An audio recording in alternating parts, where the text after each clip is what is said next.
Valentine was associated with the Communist Party. Now he's a member of the Liberty Lobby, which came right out of the old German Nazi Bund. They used to sing the Horst Wessel song at the beginning of their meetings. Wake up! Wake up! Wake up.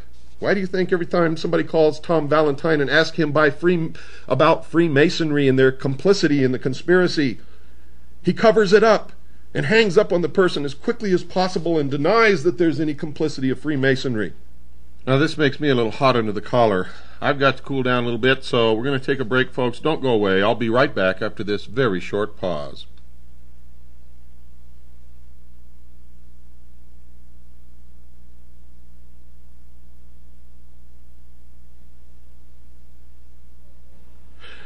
Well, folks, I needed that little break. I'll tell you right now, Tom Valentine has been attacking me for years because he knows that I know who he is and what he's about, that I know the origins of the Liberty Lobby, that I know their message is that our government is no good, it doesn't work, that it's turned against us, and it's all lies.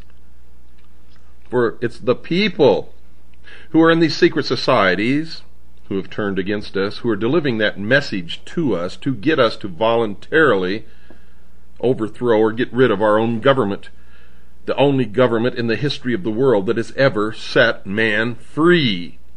And I'm the only one who lets you know this.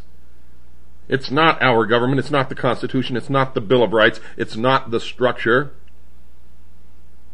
It's the secret societies.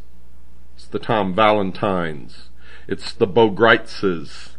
It's all of these people who belong to Freemasonry, and the Ancient Order of the Rose and Cross, and the Knights Templar, and the Sovereign and Military Order of the Knights of Malta, and the Order of St. John of Jerusalem, and many more.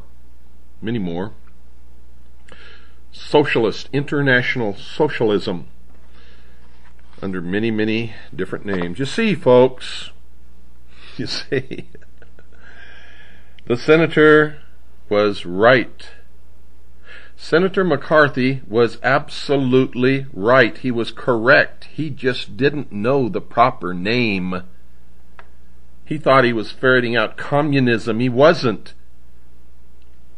You see, if he understood what I understand, then he would have survived the attacks of the very people that he was trying to ferret out, who owned the media that turned against him and destroyed him. Hollywood, who turned against him and destroyed him through manipulating the opinion of the public.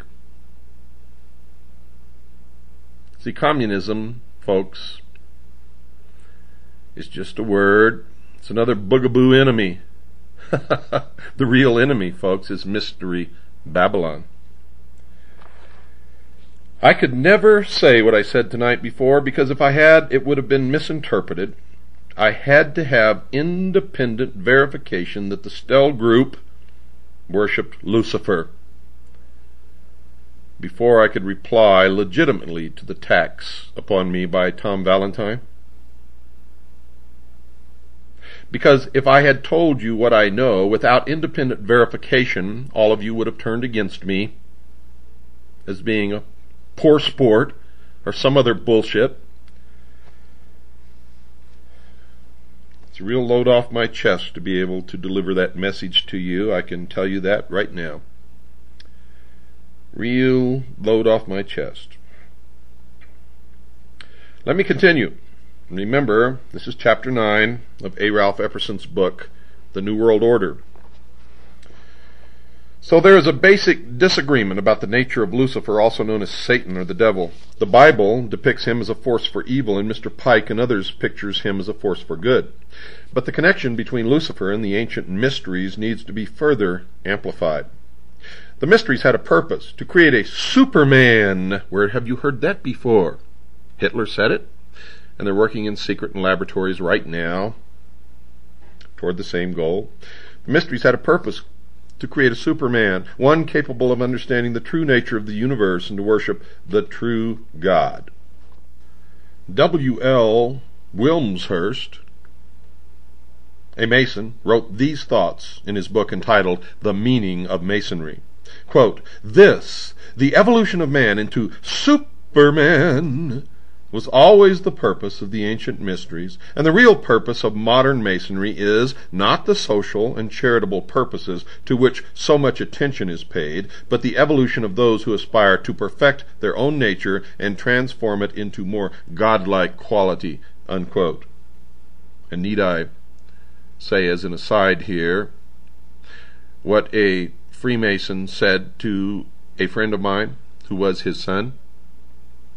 He said, "Son, if you are not one of us, you are nothing."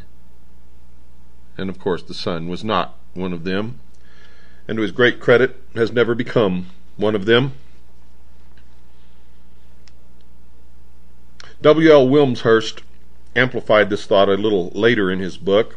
Quote, "Man who has sprung from the earth, meaning that he was not created by a creator, God, and developed through the lower kingdoms of nature to his present rational state, has yet to complete his evolution by becoming a God-like being and unifying his consciousness with the omniscient, to promote which is and always has been the sole aim and purpose of initiation," unquote.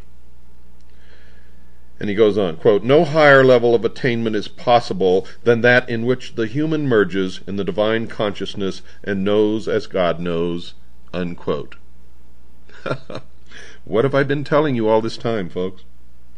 So just as Satan tempted mankind with the ability to know good and evil themselves, just like God, without his assistance, now the Masons are teaching that they too could become a God through an initiation into the ancient mysteries.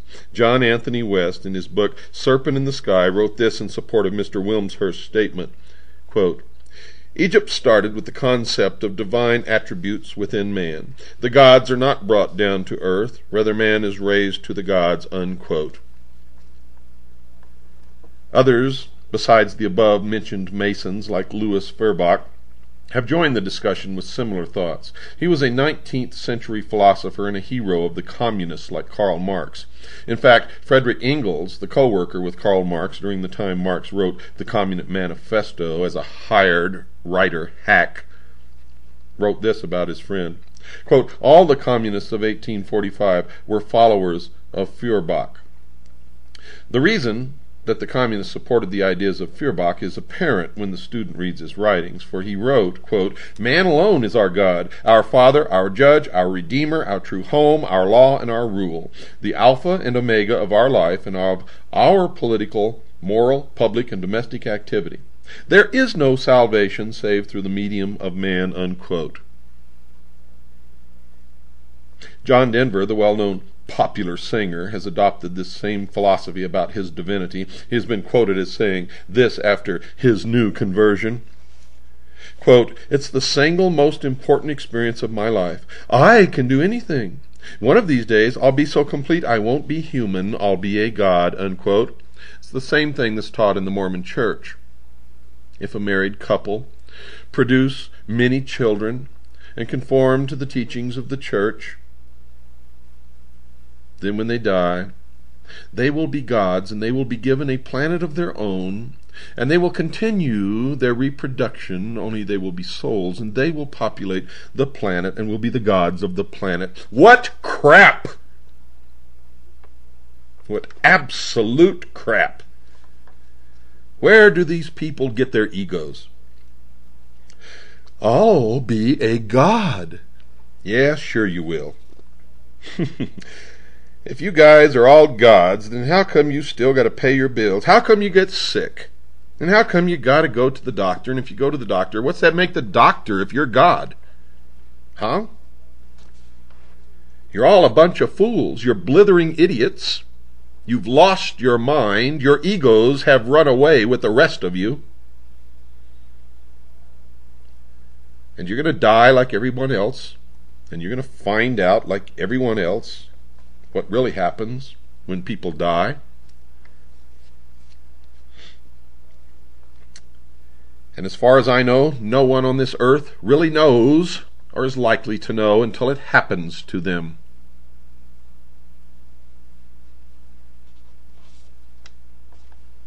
Put that in your pipe and smoke it. Mr. Hall, the Mason, stated a similar thought when he wrote this in his book entitled Lectures on Ancient Philosophy. Quote, "We may study the star intellectually, but we have never attained consciousness until we are the star." Unquote. But this idea